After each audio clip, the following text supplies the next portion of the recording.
El futur arriba ple d'incògnites. Per intentar saber com viurem a l'horitzó de l'any 2050, viatgem al demà ara per trobar les respostes. Ens hi acompanyen? Benvinguts al futur.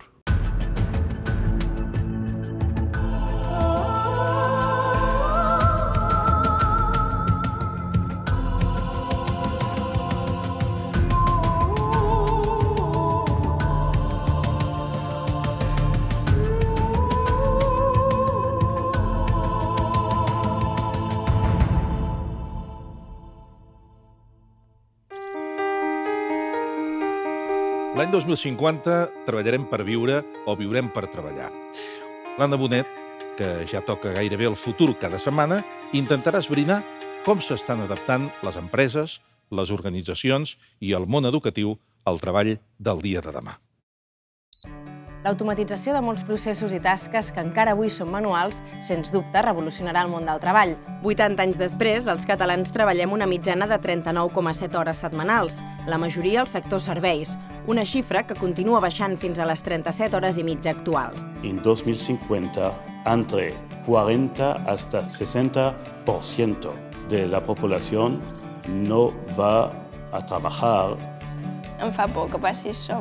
Crec que com seguim així, d'aquí 50 anys o el 2050 pot estar a l'extrem. Per què ens desperta tanta curiositat saber com serà el treball del dia de demà, Jordi? El que passa és que fins ara el treball ha sigut el principal mecanisme de redistribució de riquesa. És hora de preguntar-nos amb què cobrarem i amb què pagarem l'any 2050. Els diners físics desapareixeran molt abans del 2050. El futur genera tant d'interès com incertesa. Per això sempre és recomanable fer una mirada enrere per saber d'on venim i on som. Com a consumidors hi podem dir molt. Del 6 al 10, el sistema de donar un vale a canvi de cada prenda i de cada peça de roba, i que el dia de la festa tu amb els teus vales... És a dir, arregla la societat i arreglaràs l'educació. En el futur, digue'm qui mana i et diré què s'ensenyarà. En tot cas, el que acabi passant dependrà en gran part del que fem en el present. I en aquest cas, l'educació resulta fonamental, no, Jordi?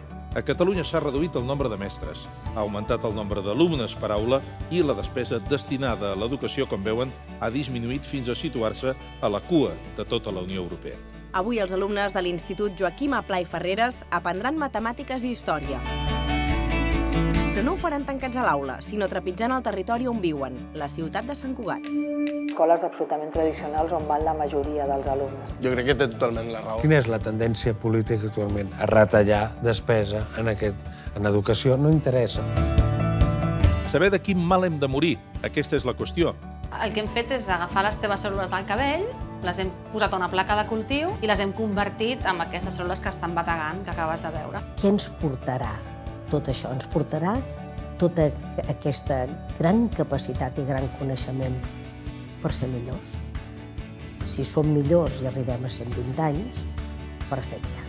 Qualsevol dia viurem 200 anys, jo crec que no, i sincerament no m'agradaria que fos veritat.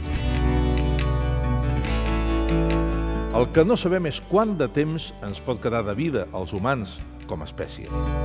Jo confio que l'Homo sapiens serà capaç d'afrontar els reptes que tenim de futur i adaptar-nos millor al nostre planeta. Jo sempre dic, i això resulta molt fort quan ho explico, que si som intel·ligents farem les criatures que ens eliminaran a nosaltres. Que si som intel·ligents farem les criatures que ens eliminaran a nosaltres. Creus llavors que el 2050 serem tots cíborgs? Jo crec que sí que als anys 50 la gran majoria de gent serà cíborg. Durant milers i milers d'anys la nostra espècie ha estat canviant el planeta per tal de poder sobreviure. I a vostès, quin futur creuen que ens espera a l'espècie humana? Hi ha alguna cosa que se'ns escaparà de les mans que farà que siguem víctimes de nosaltres mateixos? En tot cas, el que sí que podem controlar, perquè depèn de tots i de cadascun, és comportar-nos avui com a persones humanes que som. L'obra social La Caixa t'ofereix el dia de demà.